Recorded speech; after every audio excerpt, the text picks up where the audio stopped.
তো hello guys, আসসালামু আলাইকুম। তো সবার কি অবস্থা? আশা করি সবাই ভালো আছেন। তো চলে আসলাম শুটিংয়ে মানিকগঞ্জ। তো আমি আপনাদেরকে পুরো রুম ঘুরে দেখাতেছি। তো আমিও চলে আসছি মেকআপ রুমে, দেখি নায়িকার মেকআপ করতেছে কি সুন্দর করে।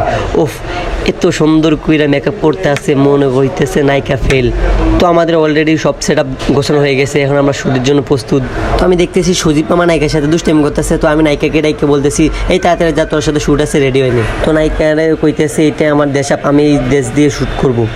তো আমি কী করছি, শুয়ে পড়ছি, ভালো লাগতেছে না, কখন শ্যুট শুরু হবে তার জন্য অপেক্ষা করতেছি। তো অপেক্ষা করার পরে আমি আবার উঠলাম, ভালো লাগতেছে না, এইতেছি শ্যুটের মাঝখান দিক দিয়া। আর ডিরেক্টর মামা বলতেছে, এই তুই ব্যাদ করতেছিস কিলে, তাতে শ্যুট কর, সুন্দর করে শুটিং কর। তো এই দিকে আমি কোনো ডায়লগ না দিয়ে নায়িকার দিকে তাকে এখানে হাসতে আসছি আর হাসতেছি। তো ওই দিক দিয়ে আমার ডিরেক্টর মামা বকতে আসছে, কই তুই ভালো করে শর্ট দিবি না কি না। তো আমি আমার বলতেছি, মামা শুটিংয়ের মধ্যে দুষ্টাইম করা যায়, দুষ্টাইম বলে কিছু হয় না, নায়িকা তো আমার, নায়িকার সাথে আমি যা করি, আপনার কোনো সমস্যা আছে? তো মামা আমার বলতেছে, আরে না, তুই যা কর, তুই নায়িকার সাথে দুষ্টাইমি কর বা রুমে যা, তো তোর ব্যাপার। তো এতক্ষণ অনেক দুষ্টাইমি করছি, এখন সিরিয়াস শুটিং করতেছি। তো আমার রোমান্টিক সিন, নায়িকার দিকে তাকে হাসতে আসছি, নায়িকা আমার দিকে তাকে রয়েছে, আর এদিকে মামা দেখতেছে। তো মামা আমার বলতেছে, কিরে জয়, তুই এত সুন্দরভাবে রোমান্টিক করতে পারস, তুই তো বেটা বড় হলে শাকিব খানকে ফেল করে দিবি। আমার অলরেডি একটা সিন শেষ। তো এখন আমি অন্য সিনে চলে যেতেছি। তো অন্য সিনে শর্ট মামা দেখ বুঝে দিতেছে আমার, এভাবে তুই নায়িকার সাথে শুয়ে থাকবি। তো আমি আর বলতেছি, মামা নায়িকা তো পাই, আমি কি খুশি, কতদিন পরে নায়িকারা হাঞ্জা করে ধরছি। তো আমি এদিকে নায়িকার সাথে রোমান্টিক করতেছি। তো হঠাৎ করে নায়িকা যে আমি ঢুকে গেছে, বলতেছে, মিতু তুমি কি করতেছো?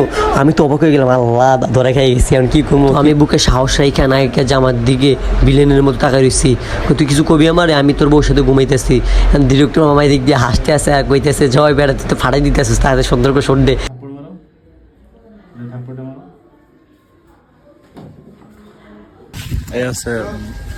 আমাদের শুটিং চলতেছে ওখানে, শুটিং টাইমে। আর নাটকের নাম হচ্ছে বরবাদ 2। বরবাদ সিনেমা বানাবো আগামী বছর। আর এই নাটক পুরাই হিট। সাথে আছে কি বাইগনা জয়। আর বাইগনা জয়রে তো সবাই চেনো, ঠিক আছে, আমার খুব প্রিয় কাছের একজন বাইগনা।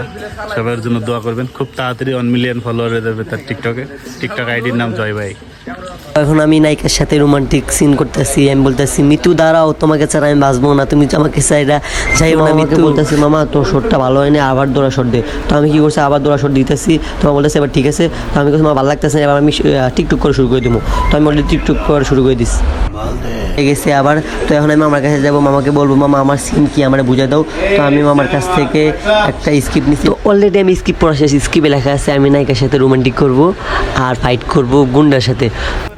তো আমি এখন ফাইট করতে যাইতেছি, দেখি আরেকটা সিন চলতেছে, আরেক মাস্তানের সাথে আরেক মাস্তান মারামারি করতেছে। তো আমার মামারে বলতেছি, মামা আমার সিন কখন নিবা, না হলে তোমাকে সবাই আমি গুল্লি করে দিব। আমি একটা কথা বলতে ভুলে গেছি, তো শুটিং আইসা এত মজার মানুষ পাই, আমি এত মজা করতে পারি সবার সাথে, নায়িকার সাথে, তারপর ডিরেক্টরের সাথে, আরও বিভিন্ন পাবলিকের সাথে এত মজা করতে পারি, তো বলার বাইরে। আমার ভালো লাগতেছে না। তো আমি কি করছি, পিস্তল নিয়ে আমি নায়িকার সাথে মজা করতেছি আর বলতেছি, নায়িকা এই দাঁড়া, তোর সাথে শুট আছে, মারামারি এখন আমার। এই দিক দিয়ে মাস্তান আমার নায়িকারে গুল্লি করে মেরে ফেলাইছে। তো আমি কি করতেছি, দাঁড়া শট দেখতেছি, কিছু করার নাই। তো আমি চাইলেও আমার নায়িকারে বাঁচাতে পারবো না, সিন দেখা লাগবে, এটাই হচ্ছে শুটিং, বুঝতে পারছেন গাইস।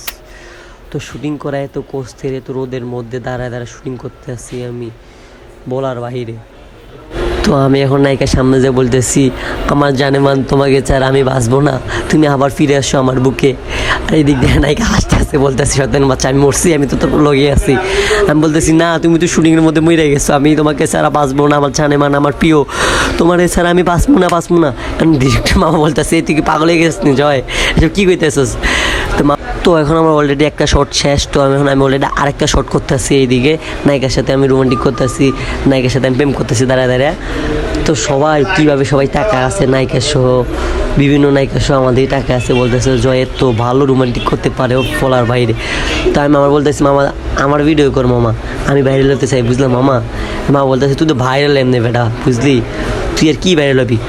তো আমি আমার বলতেছি, মামা লুক দে ওইদিকে, আমি একটু পোস্ট নিই। তো এখন আমার মেকআপ নষ্ট হয়ে গেছে, তাই আপু আমার মেকআপ করে দিতেছে। তো এদিকে কারেন্ট চলে গেছে, আমি এখন গরমে ঘামাইতে আসি।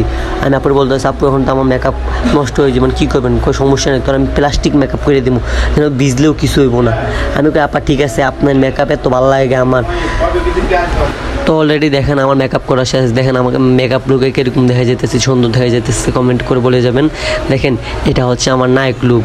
তো এখন আমি মেকআপ শেষ করে আমার আরেকটা সিন বাকি ছিল, ওই সিনটা আমি শেষ করে নিতেছি হাঁটার সিন নায়িকার সাথে। ওটা শেষ করে এখন আমি রাতের সিন করব মারামারির। তো ভিলেন আমাকে মারবে। দেখেন ভিলেন গুলি নিয়ে আসছে, বলতেছে হ্যাঁ জয় তুই আমার নায়িকারে লয়ে গেছিস, তোরা আমি ছাড়মু না, এখন তোরা আমি মেরে দিব। আর আমি বলতেছি এই বেড়া তোর মতন বক্কা শুধু আমার নায়িকারে তুই নিবি, তুই আমার মাইরা, তুই আমার যদি মাইরেও ফালাস তারপরেও আমি আমার নায়িকা ছাড়মু না। তো হঠাৎ করে শালা আমার কি করছে, আমার গুল্লি করে দিছে।